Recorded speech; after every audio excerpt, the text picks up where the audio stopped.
President John F. Kennedy. Ladies and gentlemen, the very word secrecy is repugnant in a free and open society, and we are, as a people, inherently and historically opposed to secret societies, to secret oaths, and to secret proceedings. We decided long ago that the dangers of excessive and unwarranted concealment of pertinent facts far outweighed the dangers which are cited to justify it. Even today, there is little value in opposing the threat of a closed society by imitating its arbitrary restrictions. Even today, there is little value in ensuring the survival of our nation if our traditions do not survive with it. And there is very grave danger that an announced need for increased security will be seized upon by those anxious to expand its meaning to the very limits of official censorship and concealment. That I do not intend to permit to the extent that it's in my control. And no official of my administration, whether his rank is high or low, civilian or military, should interpret my words here tonight as an excuse to censor the news, to stifle dissent, to cover up our mistakes, or to withhold from the press and the public the facts they deserve to know. For we are opposed around the world by a monolithic and ruthless conspiracy that relies primarily on covert means for expanding its sphere of influence, on infiltration instead of invasion, on subversion instead of elections, on intimidation instead of free choice, on guerrillas by night instead of armies by day. It is a system which has conscripted vast human and material resources into the building of a tightly knit, highly efficient machine that combines military, diplomatic, intelligence, economic, scientific, and political operations.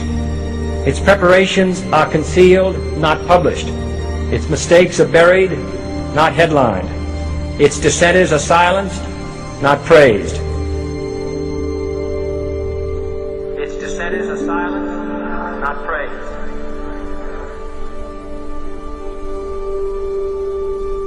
Its dissenters are silenced, not praised. Its dissenters are silenced, not praised. Its dissenters are silenced, not praised. Its dissenters are silenced, not praised. No expenditure is questioned, no rumor is printed, no secret is revealed. No president should fear public scrutiny of his program, for from that scrutiny comes understanding, and from that understanding comes support or opposition, and both are necessary. I am not asking your newspapers to support an administration, but I am asking your help in the tremendous task of informing and alerting the American people. For I have complete confidence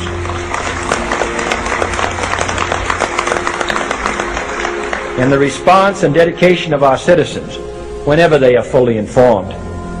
I not only could not stifle controversy among your readers, I welcome it. This administration intends to be candid about its errors.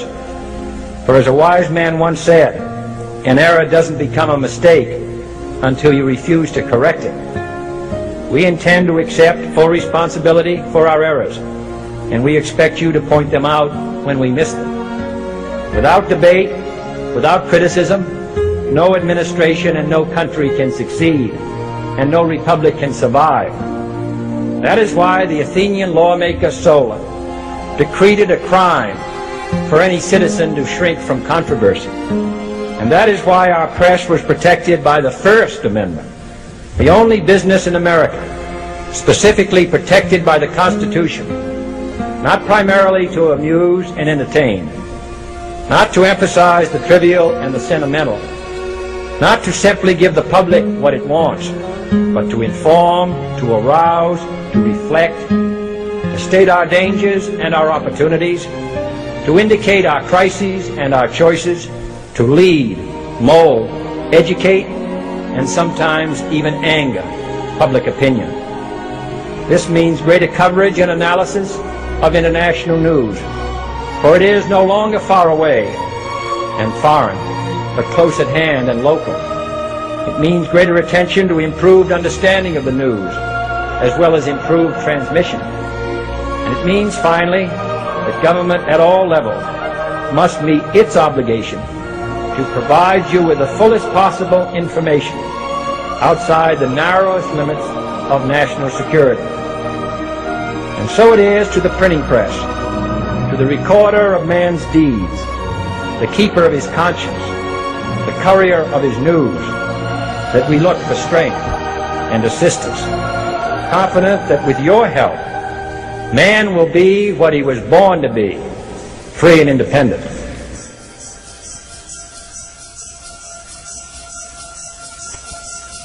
You were both in Skull and Bones, the secret society.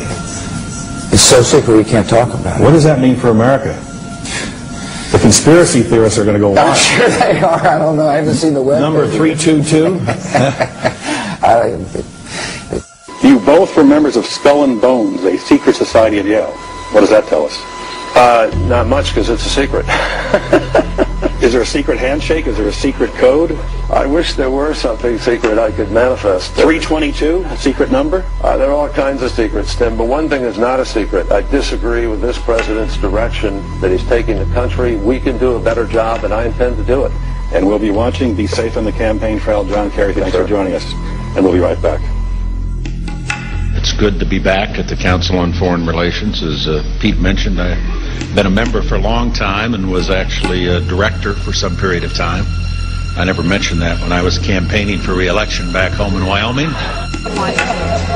Senator Clinton, how you doing? I'm good. How are you? Can I ask you a quick question while you sign that? It was reported in June of 2006 you attended a meeting in Ottawa, Canada, the Bilderberg Group. Can you comment on that? What's going on for the Bilderberg meeting, and what do you guys talk about up there? I have no idea what you're talking about. Yeah, you do. It was reported you were up there, and people saw you up there. I just want to know what you guys talk about and meet about up there. Sir, I don't know. Why are they such top secret meetings? I have no idea what you're talking Your about. husband went to a Bilderberg meeting, too. I'm just wondering. I'm not being rude or anything. No, I just want to know what happens at these meetings. Well, since I wasn't there, I have no idea. Okay, thank you, Senator. Thank you. How are you? There you go. Listen, I am a happy member of the Bohemian Grove. I like the folks who come there, and it's really inappropriate for me to talk about the group beyond that. Thank you. Have you been there for the ceremony with the cremation of care? Frankly, I don't think that's something I need to talk to you about.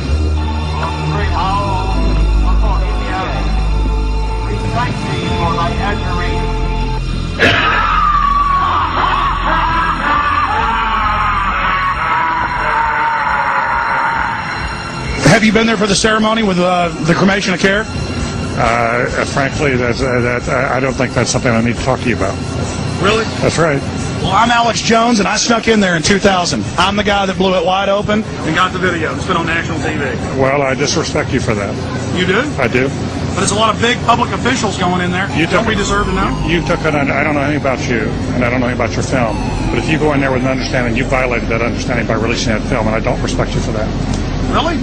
But we have public officials. I'm sorry, you took an understanding when you went in there that you would not do that film. And did you have an understanding when you went in there? No. Did you crash it?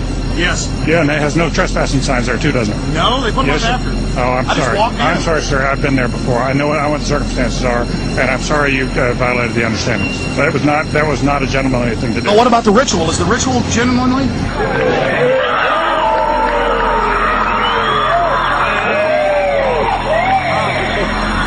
Sir, everything. I don't owe you this comment. I know. This is what's called ambush journalism, and I disrespect you for that as well. So thank you and goodbye. The ritual? It's none of your damn business. Oh.